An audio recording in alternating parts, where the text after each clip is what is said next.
When Led Zeppelin released their fifth studio album in 1973, Houses of the Holy, it was soon time to go on tour to promote the album, and between May 4th, 1973 to July 29th, 1973, Led Zeppelin would embark on a tour for the album across North America that would gross $4 million. At the end of the tour, Zeppelin manager Peter Grant and the band decided on turning Led Zeppelin's final back to back sold out shows at Madison Square Garden into a concert film that would capture the band's live energy and show off the band's performances of their hits in front of the huge crowds in New York City. For the production of the concert film, Peter Whitehead led direction of the concert film, and he had previously worked with Zeppelin during the band's Royal Albert Hall concert in 1970, which captured the band's raw energy and saw the band playing at their peak. This time around, Peter wanted to capture the same energy and capitalize on the success of Zeppelin's new album release and the huge tour that followed it. So it was set. Zeppelin's last concerts for the tour would take place in New York City at Madison Square Garden on July 27th, July 28th, and 29th of 1973. The film would capture all 3 nights of Zeppelin's stay in New York.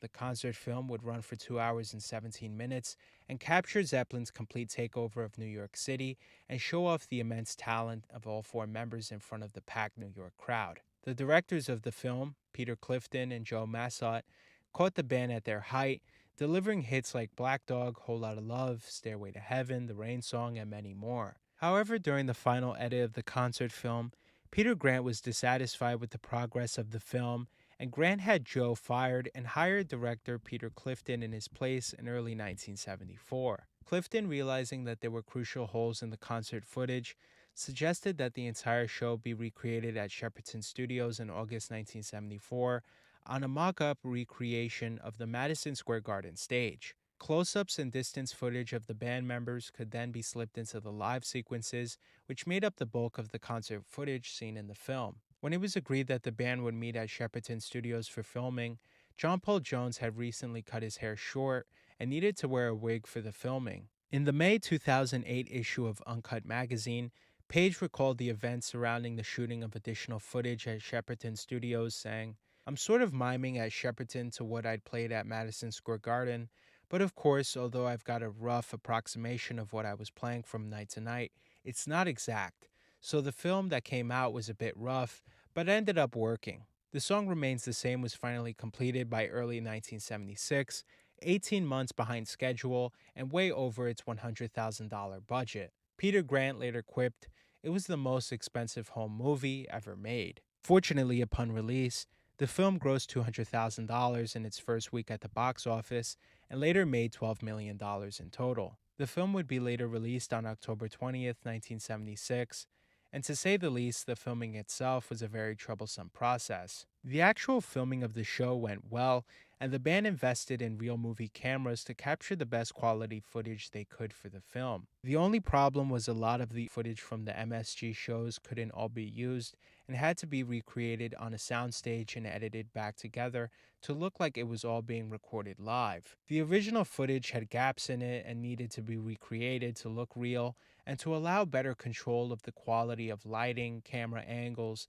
and continuity issues. So if you watch the clips on YouTube of the concert film, any shots where there is a crowd is the live footage from MSG, but close-up shots like the opening of Stairway to Heaven are reshoots at Shepperton Studios. You can also see how in some shots, Jimmy Page's hair looks longer than in others, but I guess this is just a minor flaw that you can't really notice with the music and everything else going on that we can kind of overlook. But even this wasn't the only problem during the making of The Song Remains the Same. On July 29th, 1973, on the last night of Zeppelin shows at MSG, the band was robbed of more than $200,000 from the band's safety deposit box during their stay at the Drake Hotel. The robbery would take place between 1:20 a.m. and 7:30 p.m., and the safety deposit box was located behind the hotel desk that contained $200,000 in cash, passports, and credit cards. The band's tour manager, Richard Cole, checked the safe at 1 a.m.,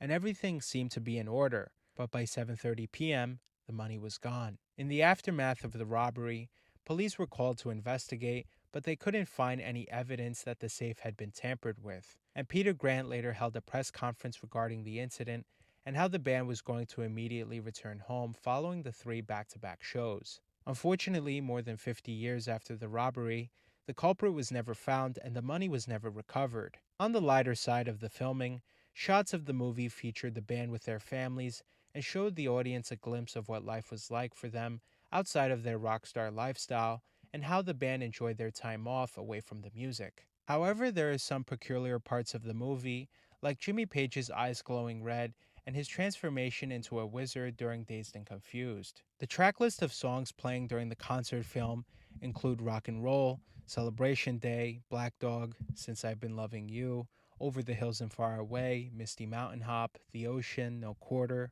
The Song Remains the Same, The Rain Song, Dazed and Confused, Stairway to Heaven, Moby Dick, Heartbreaker, and Whole Lotta Love. Giving fans at Madison Square Garden a show they would never forget, Led Zeppelin truly gave it their all during their shows at MSG, and the concert film upon release would receive mixed reviews among critics, but the performances would prove to be a great show for the mighty Led Zeppelin. So what did you guys think? Was there anything that surprised you about the making of The Song Remains the Same? What surprised you about the concert film?